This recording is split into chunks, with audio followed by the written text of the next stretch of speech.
കർണാമൃതം ഒരു ദേവതാ സംഗമവേദി ശ്രോതാക്കൾക്ക് സുസ്വാഗതം. ഒരുപാട് നാളുകൾക്ക് ശേഷമാണ് കർണാമൃതത്തിലേക്ക് ഒരു വീഡിയോ എത്തുന്നത്. എല്ലാ പ്രിയമിത്രങ്ങളും കേൾക്കണം. ഇന്ന് തിരുവൈരാണിക്കുളം മഹാദേവ ക്ഷേത്രത്തെക്കുറിച്ചും നടതുറപ്പ് മഹോത്സവത്തെക്കുറിച്ചുമാണ് ഇവിടെ പറയുന്നത്. കേരളത്തിലെ പ്രസിദ്ധമായ ഒരു മഹാദേവ ക്ഷേത്രമാണ് തിരുവൈരാണിക്കുളം മഹാദേവ ക്ഷേത്രം. ഇപ്പോൾ അവിടെ നടതുറപ്പ് മഹോത്സവം നടന്നുകൊണ്ടിരിക്കുകയാണ്. ഈ ക്ഷേത്രത്തെക്കുറിച്ച് പറയുവാൻ ഏറ്റവും ഉത്തമമായ സമയം ഇതുതന്നെയാണ്. ഈ കഴിഞ്ഞ ദിവസം എനിക്കും തിരുവൈരാണിക്കുളത്തെ നടതുറപ്പ് മഹോത്സവത്തിന് പോകാനും ഭഗവതിയെ കണ്ട് തൊഴുത് സായുജ്യമടയുവാനും കഴിഞ്ഞു. ഉമാമഹേശ്വരന്മാരുടെ എല്ലാ അനുഗ്രഹങ്ങളും എല്ലാവർക്കും ഉണ്ടാവട്ടെ എന്ന് പ്രാർത്ഥിച്ചുകൊണ്ട് ഈ ക്ഷേത്രത്തെക്കുറിച്ച് കേട്ടും വായിച്ചും കണ്ടും അറിഞ്ഞ കാര്യങ്ങൾ ഞാൻ നിങ്ങളുമായി പങ്കുവയ്ക്കുന്നു. ഒരിക്കൽ കൂടി ഭഗവാന്റെ എല്ലാ അനുഗ്രഹങ്ങളും ഉണ്ടാവട്ടെ, ഭഗവതിയുടെ എല്ലാ അനുഗ്രഹങ്ങളും ഉണ്ടാകട്ടെ എന്ന് പ്രാർത്ഥിച്ചുകൊണ്ട് ഓം ഉമാമഹേശ്വരായ നമഃ.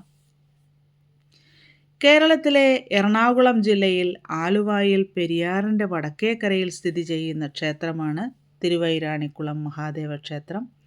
കിരാതമൂർത്തി സങ്കല്പത്തിലുള്ള മൃത്യുഞ്ജയനായ ശിവനും ആദിപരാശക്തിയായ പാർവതിയുമാണ് ഈ ക്ഷേത്രത്തിലെ പ്രധാന പ്രതിഷ്ഠകൾ. ഇവിടെ ശിവനെ കിഴക്കു ഭാഗത്തേക്കും ശ്രീപാർവതിയെ പടിഞ്ഞാറ് ഭാഗത്തേക്കും ദർശനമായി ഒരേ ശ്രീകോവിലിൽ പ്രതിഷ്ഠിച്ചിരിക്കുന്നു. ശിവൻ മുഖ്യ പ്രതിഷ്ഠകളിൽ ഒരാളാണെങ്കിലും ഇവിടെ ശ്രീപാർവതിക്കാണ് കൂടുതൽ പ്രസിദ്ധി.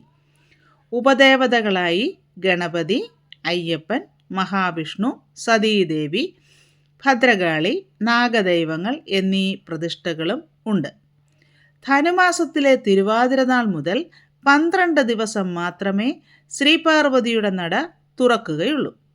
ഇവിടെ എത്തുന്ന ഭക്തജനങ്ങളിൽ നല്ലൊരു ഭാഗവും സ്ത്രീകളാണ്. മംഗളകാരിണിയായ ഇവിടുത്തെ ഭഗവതിയുടെ ദർശനം സ്ത്രീകൾക്ക് ഐശ്വര്യകരമാണ് എന്നാണ് വിശ്വാസം. അതുകൊണ്ട് തന്നെയാവാം ഈ ക്ഷേത്രത്തിന് സ്ത്രീകളുടെ ശബരിമല എന്ന് ഒരു അപരനാമവും ഉണ്ട്.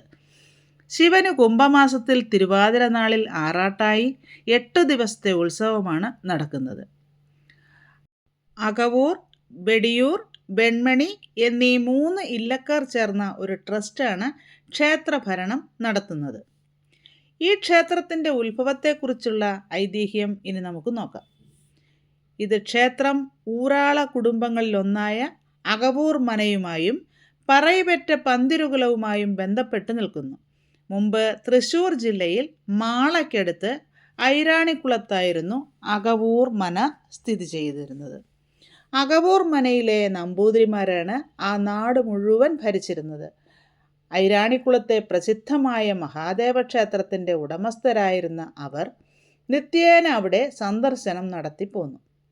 കാലാന്തരത്തിൽ കുടുംബത്തിലുണ്ടായ ചില പ്രശ്നങ്ങൾ നിമിത്തം അകവൂർ മനയിലെ ഒരു ശാഖ പിരിഞ്ഞു പോകുകയും അവർ ആലുവായിലെ വെള്ളാരപ്പള്ളിയിൽ പെരിയാറിൻ്റെ കരയിലായി പുതിയ ഇല്ലം പണി കഴിപ്പിച്ച് അവിടെ സ്ഥിരതാമസമാക്കുകയും ചെയ്തു. അക്കാലത്താണ് പറയിപെറ്റ പന്തിരുകുലത്തിലെ അംഗമായ അകവൂർ ചാത്തൻ മനയിലെ ആശ്രിതനായി വരുന്നത്. ചുരുങ്ങിയ നാളുകൾക്കുള്ളിൽ തന്നെ ചാത്തൻ മനയിലെ അംഗങ്ങൾക്ക് പ്രിയങ്കരനായി. വെള്ളാരപ്പള്ളിയിൽ താമസമാക്കിയതിനു ശേഷവും അകവൂർ മനയിലെ വലിയ നമ്പൂതിരിക്ക് ഐരാണിക്കുളം ക്ഷേത്രത്തോട് വലിയ അടുപ്പമായിരുന്നു. പക്ഷേ അവിടേക്ക് പോകുവാൻ ദൂരക്കൂടുതലായതിനാൽ അങ്ങോട്ട് പോയി വരാൻ കഴിഞ്ഞിരുന്നില്ല. ദുഃഖിതനായ നമ്പൂതിരി തൻ്റെ ആഗ്രഹം ചാത്തനോട് പറഞ്ഞു. നമ്പൂതിരിയുടെ ദുഃഖം മനസ്സിലാക്കിയ ചാത്തൻ കരിങ്കല്ല് കൊണ്ടൊരു തോണിയുണ്ടാക്കി. അങ്ങനെ ആ തോണിയിലേറിയും നടന്നുമാണ് നമ്പൂതിരി ദർശനം നടത്തുവാൻ പോയി വന്നിരുന്നത്. എന്നാൽ പ്രായമായപ്പോൾ നമ്പൂതിരിക്ക് ദൂരയാത്ര സാധിക്കാതെ വന്നു. അവസാനമായി ഐരാണിക്കുളത്തപ്പനെ തൊഴുതു വരുമ്പോൾ നടയിൽ നിന്ന് പൊട്ടിക്കരഞ്ഞുകൊണ്ട് നമ്പൂതിരി തനിക്കിനി ഐരാണിക്കുളത്ത് വന്നു തൊഴാൻ കഴിയാത്ത ദുഃഖം അറിയിച്ചു. കാരുണ്യമൂർത്തിയായ ഐരാണിക്കുളത്തപ്പൻ തൻ്റെ ഭക്തൻ്റെ ആഗ്രഹമനുസരിച്ച് കുടികൊള്ളാമെന്ന് സമ്മതിച്ചു. മനയിലേക്കുള്ള മടക്കയാത്രയ്ക്കായി നമ്പൂതിരി തൻ്റെ ഓലക്കുടയെടുത്തപ്പോൾ അതിന് പതിവില്ലാത്ത ഭാരം തോന്നി. എന്താണ് കാരണമെന്ന് അപ്പോൾ അദ്ദേഹത്തിന് മനസ്സിലായില്ല. ഈ സംഭവം അദ്ദേഹം ചാത്തനോട് പറഞ്ഞെങ്കിലും അതൊന്നും സാരമില്ലെന്നായിരുന്നു ചാത്തൻ്റെ മറുപടി. മടക്കയാത്രയിൽ മനപ്പറമ്പിൽ നിന്ന് അല്പം ദൂരെ എത്തിയപ്പോൾ നമ്പൂതിരിക്ക് കലശലായ മൂത്രശങ്കയുണ്ടായി. അടുത്ത് അനുയോജ്യമായ ഒരു സ്ഥലം കണ്ട അദ്ദേഹം ചാത്തനോട് തോണി കരയ്ക്കടുപ്പിക്കാൻ പറയുകയും ചാത്തൻ അപ്രകാരം ചെയ്യുകയും ചെയ്തു. തൻ്റെ ഓലക്കുട ഒരു സ്ഥലത്ത് ഒതുക്കി വച്ച ശേഷം നമ്പൂതിരി മൂത്രശങ്ക തീർത്തു. തുടർന്ന് കൈകൾ കഴുകി കുടയെടുത്തപ്പോൾ അതിൻ്റെ ഭാരം കുറഞ്ഞിട്ടുണ്ടായിരുന്നു. ഇതെന്തു മറിമായമെന്നറിയാതെ നമ്പൂതിരി അന്തം വിട്ടു നിന്നു. ഇക്കാര്യം അദ്ദേഹം ചാത്തനോട് പറഞ്ഞപ്പോൾ എല്ലാത്തിനും സമാധാനമുണ്ടാകും എന്നായിരുന്നു ചാത്തൻ്റെ മറുപടി. അകവൂർ മനക്കടവിൽ തോണി എത്തിയപ്പോൾ നമ്പൂതിരിയും ചാത്തനും അവിടെ നിന്നിറങ്ങുകയും ചാത്തൻ തോണി മറിച്ചിടുകയും ചെയ്തു. ഇത് കണ്ട നമ്പൂതിരി കാര്യം എന്താണെന്ന് ചോദിച്ചപ്പോൾ ഇനി തോണിയുടെ ആവശ്യമില്ലെന്ന് ചാത്തൻ പറഞ്ഞു. ചാത്തൻ മറിച്ചിട്ട തോണി ഒരു കല്ലായി മാറി. ഇന്നും പെരിയാറ്റിലെ അകവൂർ മനക്കടവിൽ ആ കല്ല് പൊന്തിക്കിടക്കുന്നത് കാണാം. ഇന്ന് ക്ഷേത്രം ഇരിക്കുന്ന സ്ഥലം അന്ന് വന്യമൃഗങ്ങൾ നിറഞ്ഞ കൊടും കാടായിരുന്നു. നമ്പൂതിരി ഐരാണിക്കുളം ദർശനം കഴിഞ്ഞ് മടങ്ങിയെത്തിയ ദിവസം തന്നെ അവിടെ ഒരു സംഭവമുണ്ടായി. മനക്കടവിനടുത്ത് കാടുവെട്ടാൻ വന്ന ഒരു പുലയ സ്ത്രീ തൻ്റെ കയ്യിലുണ്ടായിരുന്ന അരിവാളിന് മൂർച്ച കൂട്ടാൻ അടുത്തു കണ്ട ഒരു കല്ലിൽ ഉരച്ചു നോക്കിയപ്പോൾ അവിടെ നിന്നും രക്തപ്രവാഹമുണ്ടായി. സമനില നെറ്റിയ ആ സ്ത്രീ ഏകദേശം 3 കിലോമീറ്റർ ദൂരം കിഴക്കോട്ടോടി ഒഴിഞ്ഞ ഒരു പറമ്പിലെത്തുകയും അവിടെ വെച്ച് മുക്തിയടയുകയും ചെയ്തു. ഈ വിവരം കാട്ടുതീ പോലെ പടർന്നു. വിവരമറിഞ്ഞ നമ്പൂതിരി പരിവാരങ്ങളോടും ചാത്തനടക്കമുള്ള പരിചാരകരോടും കൂടി സംഭവസ്ഥലത്തെത്തി നോക്കിയപ്പോൾ സ്വയംഭൂവായ ഒരു ശിവലിംഗത്തിൽ നിന്നാണ് രക്തപ്രവാഹമുണ്ടാകുന്നതെന്ന് മനസ്സിലാക്കി. തൊട്ടടുത്ത് ഒരു കിണറും പ്രത്യക്ഷപ്പെട്ടിരുന്നു. സന്തോഷാധിക്യം കൊണ്ട് കണ്ണു നിറഞ്ഞുപോയ നമ്പൂതിരി ശിവലിംഗത്തിനു മുമ്പിൽ സാഷ്ടാംഗം പ്രണമിച്ചു. ഐരാണിക്കുളത്തു നിന്നുള്ള മടങ്ങുന്ന സമയത്ത് ഐരാണിക്കുളത്തപ്പൻ നമ്പൂതിരിയുടെ കുടയിൽ കുടികൊണ്ടതുകൊണ്ടാണ് അതിനത്യധികം ഭാരം തോന്നിയതെന്നും നമ്പൂതിരി മൂത്രമൊഴിക്കുന്നതിനു മുമ്പായി കുട ഒരു സ്ഥലത്ത് ഒതുക്കി വച്ചപ്പോൾ ഐരാണിക്കുളത്തപ്പൻ കുടയിൽ നിന്നിറങ്ങുകയും ഭൂമിക്കടിയിലൂടെ സഞ്ചരിച്ച് ആദ്യം കിണറ്റിൽ കുടികൊണ്ട ശേഷം സ്വയംഭൂവായി പ്രത്യക്ഷപ്പെടുകയുമായിരുന്നുവെന്ന് ചാത്തൻ നമ്പൂതിരിയെ അറിയിച്ചു. ഇത്രയുമായപ്പോൾ നമ്പൂതിരി ക്ഷേത്ര നിർമ്മാണത്തിനുള്ള ഒരുക്കങ്ങൾ തുടങ്ങി. പ്രഗത്ഭരായ ക്ഷേത്ര ശില്പികളുടെ നേതൃത്വത്തിൽ എല്ലാവിധ വാസ്തു നിയമങ്ങളും അനുസരിച്ചാണ് ക്ഷേത്ര നിർമ്മാണം നടത്തിയത്. ഐരാണിക്കുളത്തപ്പൻ പാർവതീ സമേത ഭാവത്തിലുള്ള പ്രതിഷ്ഠയായതിനാൽ പുതിയ ക്ഷേത്രത്തിലും പാർവതീ പ്രതിഷ്ഠ നടത്തി. ഐരാണിക്കുളത്തപ്പൻ കുടികൊള്ളുന്ന സന്നിധി അന്നു മുതൽ തിരുവൈരാണിക്കുളം എന്ന പേരിൽ പ്രസിദ്ധമായി. അകവൂർ നമ്പൂതിരി തന്നെ ക്ഷേത്രത്തിൻ്റെ ഊരാളനുമായി. ഇനി എന്താണ് നടതുറപ്പ് മഹോത്സവം എന്ന് നമുക്ക് നോക്കാം. ക്ഷേത്രത്തിലെ ഏറ്റവും വലിയ പ്രത്യേകതയാണ് ധനുമാസത്തിലെ തിരുവാതിര മുതൽ 12 ദിവസം നീണ്ടു നിൽക്കുന്ന ശ്രീ പാർവതീദേവിയുടെ നടതുറപ്പ് മഹോത്സവം. മറ്റൊരു ക്ഷേത്രത്തിലുമില്ലാത്ത ഈ വിശേഷ ചടങ്ങ് ഇവിടെ തുടങ്ങാൻ കാരണമായ ഒരു സംഭവമുണ്ട്. അതാണ് ഇനി പറയുന്നത്. പണ്ടുകാലത്ത് ക്ഷേത്രത്തിൽ ദേവീനട എല്ലാ ദിവസവും തുറന്നിരുന്നു.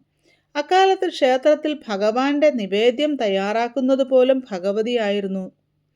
ഈ സങ്കല്പത്തിൽ നിവേദ്യത്തിനായുള്ള വസ്തുക്കൾ തിടപ്പള്ളിയിലെത്തിച്ചാൽ പിന്നീടത് അടച്ചിടുന്ന പതിവുണ്ടായിരുന്നു.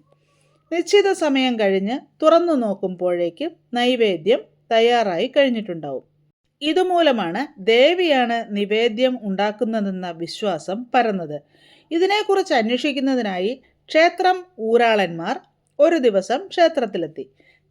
നിവേദ്യം തയ്യാറാക്കുന്നതിനായി സാധനങ്ങൾ തിടപ്പള്ളിയിൽ കയറ്റി വാതിലടച്ച ശേഷമാണ് അവർ ദർശനത്തിനെത്തിയത്. നിശ്ചിത സമയത്തിനു മുമ്പ് വാതിൽ തുറന്നു നോക്കിയ അവർ കണ്ടത് സർവാഭരണ വിഭൂഷിതയായ പാർവതീദേവി ഭക്ഷണം പാകം ചെയ്യുന്നതാണ്. ഈ കാഴ്ച കണ്ട് ഞെട്ടിപ്പോയ ഊരാളന്മാർ അമ്മേ ദേവി ജഗദംബികേ എന്ന് ഉറക്കെ വിളിച്ചു. തൻ്റെ രഹസ്യം പുറത്തായതിൽ കുപിതയും ദുഃഖിതയുമായ ഭഗവതി താൻ ക്ഷേത്രം വിട്ടിടങ്ങാൻ പോവുകയാണ് എന്ന് ഊരാളന്മാരോട് പറഞ്ഞു. ഇതിൽ ദുഃഖിതരായ മൂവരും ദേവിയുടെ പാദങ്ങളിൽ വീണ് മാപ്പപേക്ഷിച്ചു. അപ്പോൾ എല്ലാ വർഷവും തൻ്റെ പതിയുടെ ജന്മനാളായ ധനുമാസത്തിലെ തിരുവാതിര മുതൽ 12 ദിവസം ഞാൻ ദർശനം നൽകുന്നതാണെന്നും ആ സമയത്ത് വന്ന് ദർശനം നടത്തുന്നത് പുണ്യമായിരിക്കുമെന്നും ഭഗവതി അരുൾ ചെയ്തു. അങ്ങനെയാണ് നടതുറപ്പ് മഹോത്സവം ആരംഭിച്ചത്. ഇവിടെ മനമുരുകി പ്രാർത്ഥിച്ചാൽ വിവാഹം ഉറപ്പാണ് എന്നാണ് വിശ്വാസം. വർഷത്തിൽ 12 ദിവസം മാത്രം ക്ഷേത്രത്തിലേക്ക് ഒഴുകിയെത്തുന്ന ഭക്തജന സഹസ്രങ്ങൾക്ക് സർവാലങ്കാര വിഭൂഷിതയായി അനുഗ്രഹം ചൊരിയുന്ന പാർവതീദേവി സങ്കല്പവും ആചാരാനുഷ്ഠാനങ്ങളും തിരുവൈരാണിക്കുളത്തിൻ്റെ മാത്രം പ്രത്യേകതയാണ്. ദേവിക്ക് പട്ടും താലിയും മഞ്ഞൾപ്പറയും സമർപ്പിച്ച് മംഗല്യ സൗഭാഗ്യവും ദീർഘമാംഗല്യവും നേടാൻ അന്യ സംസ്ഥാനങ്ങളിൽ നിന്നുപോലും ആയിരങ്ങളാണ് എത്തുന്നത്. മഹാദേവനും ശ്രീപാർവതീ ദേവിയും ഒരേ ശ്രീകോവിലിൽ അനഭിമുഖമായി പ്രതിഷ്ഠ നടത്തിയിട്ടുള്ള അപൂർവം ക്ഷേത്രങ്ങളിൽ ഒന്നുകൂടിയാണ് തിരുവൈരാണിക്കുളം. ശ്രീ പാർവതീ ദേവിയുടെ നടതുറപ്പാണ് ഇവിടുത്തെ പ്രധാന ആഘോഷം. സതീദേവി കുടികൊള്ളുന്ന ഏക ക്ഷേത്രവും ഇതാണ്. തളിക നിവേദ്യമാണ് ഇവിടുത്തെ പ്രധാന വഴിപാട്. പാർവതീദേവിയുടെ തിരുനട വർഷത്തിൽ 12 ദിവസമാണ് തുറക്കുന്നതെങ്കിലും സതീദേവിയുടെ നട ദിവസവും തുറക്കും. സതീദേവി ദക്ഷയാഗത്തിലെ ഹോമകുണ്ടത്തിൽ ചാടി ആത്മഹത്യ ചെയ്തപ്പോൾ ചിതയിൽ സതീദേവിയുടെ ശരീരം പൊട്ടിത്തെറിച്ചുവെന്നും ദേവിയുടെ ശരീരത്തിൽ നിന്നും ഭഗവാൻ അണിയിച്ച താലി തെറിച്ചു വീണത് ഇവിടെയാണെന്നുമാണ് ഐതിഹ്യം. തിരുവൈരാണിക്കുളം മഹാദേവ ക്ഷേത്രത്തിൽ ബ്രാഹ്മണിയമ്മയും ബ്രാഹ്മണിപ്പാട്ടുമുണ്ട്. നാലമ്പലത്തിനകത്തെ പാട്ടുപുരയിലിരുന്ന് ബ്രാഹ്മണിയമ്മ പാടുന്ന ദേവീസ്തുതി ഗീതങ്ങളാണ് ബ്രാഹ്മണിപ്പാട്ട്. ശിവപാർവതി കഥകളാണ് ബ്രാഹ്മണിപ്പാട്ടിൻ്റെ ഇതിവൃത്തം. ഇതിലൂടെ ദേവി പ്രീതിപ്പെടുമെന്നും സർവ്വ ഐശ്വര്യങ്ങളും കൈവരുമെന്നും ഭക്തർ വിശ്വസിക്കുന്നു. നമ്പീശൻ വിഭാഗത്തിലെ വനിതകളാണ് ബ്രാഹ്മണിയമ്മമാരാകുന്നത്. അങ്ങനെ പറഞ്ഞാൽ തീരാത്തവണ്ണം ഐതിഹ്യങ്ങളും പ്രത്യേകതകളും നിറഞ്ഞതാണ് തിരുവൈരാണിക്കുളം മഹാദേവ ക്ഷേത്രം. ഇവിടെ ഞാൻ പറഞ്ഞത് അതിൽ വളരെ കുറച്ച് മാത്രം. എല്ലാവരെയും ഉമാമഹേശ്വരന്മാർ അനുഗ്രഹിക്കട്ടെ എന്ന് പ്രാർത്ഥിച്ചുകൊണ്ട് എല്ലാവർക്കും നന്മകൾ നേർന്നുകൊണ്ട് മിനി മുരളി.